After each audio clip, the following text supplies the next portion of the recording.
Sa couleur fait tourner la tête des visiteurs du monde entier. Selon les saisons, Collonges se pare de nuances de rouge qui séduisent encore et toujours.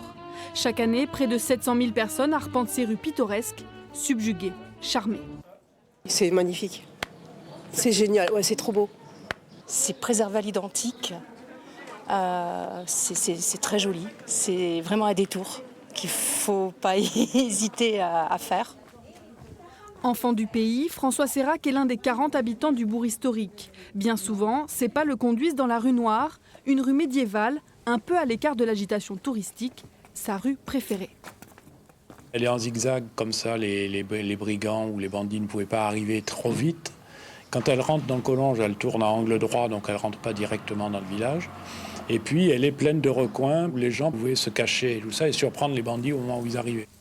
Au cœur du Moyen-Âge, le village se développe grâce à son puissant voisin, Turenne.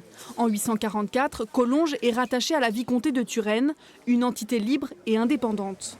Affranchie de la souveraineté de la couronne de France, elle bat monnaie et possède sa propre justice. Tous ces nobles administrateurs de la vicomté de Turenne sont venus faire construire la résidence d'hiver à Collonges. Alors pour deux raisons, parce qu'il faisait meilleur. Donc les maisons étaient moins difficiles à chauffer. Et surtout parce qu'on avait la vigne et il fallait surveiller les vendanges. Sur l'un des chemins de Saint-Jacques-de-Compostelle, Collonges voit les pèlerins faire escale très tôt dans son histoire. En témoigne l'édification au XIe siècle de l'église Saint-Pierre, dont l'architecture a évolué au fil du temps, tout comme son usage. L'église a été séparée en deux. La partie où on est a été barrée par des barricades. C'était la partie protestante ici, les catholiques étaient de leur côté et les protestants rentraient par la petite porte qui est derrière moi, qu'on appelle la porte des Huguenots. Sur le perron, les visiteurs admirent un tympan dont l'éclatant blanc contraste avec le fameux rouge de Collonges. C'est à 500 mètres à peine du village, au puits de Valège, que ce grès si particulier a été extrait. Cette roche vaut à Collonges d'être nommée la Rouge en 1969. Une teinte qui inspire le peintre René Boutang. La retraite venue, cet ancien inspecteur d'académie a retrouvé sa maison natale. Je me suis dit, c'est mes couleurs, c'est ma sensibilité première. J'ai le sentiment que les couleurs sont parfois excessives, mais je revendique. C'est une façon de dire Collonges est haut en couleurs, haut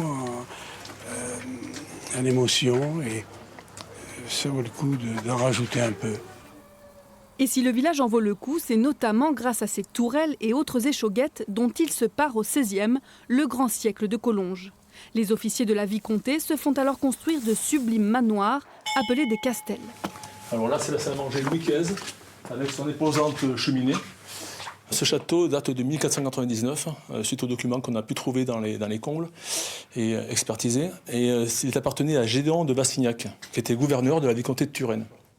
Et le castel de Vassignac n'était pas qu'un logis confortable pour le gouverneur.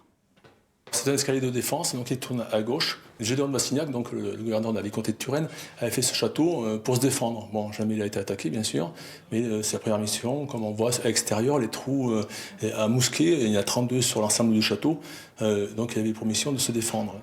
L'architecture de Collonges-la-Rouge fait la part belle aux signes ostentatoires de richesse, bien moins au goût du jour à la Révolution française. Pour échapper à l'impôt sur les portes et les fenêtres, les propriétaires arasent alors leurs tours et parfois des étages entiers. À la fin du 19e, le phylloxéra qui attaque la vigne contribue au déclin économique du village, un crépuscule qui prend fin avec l'essor du tourisme un siècle plus tard.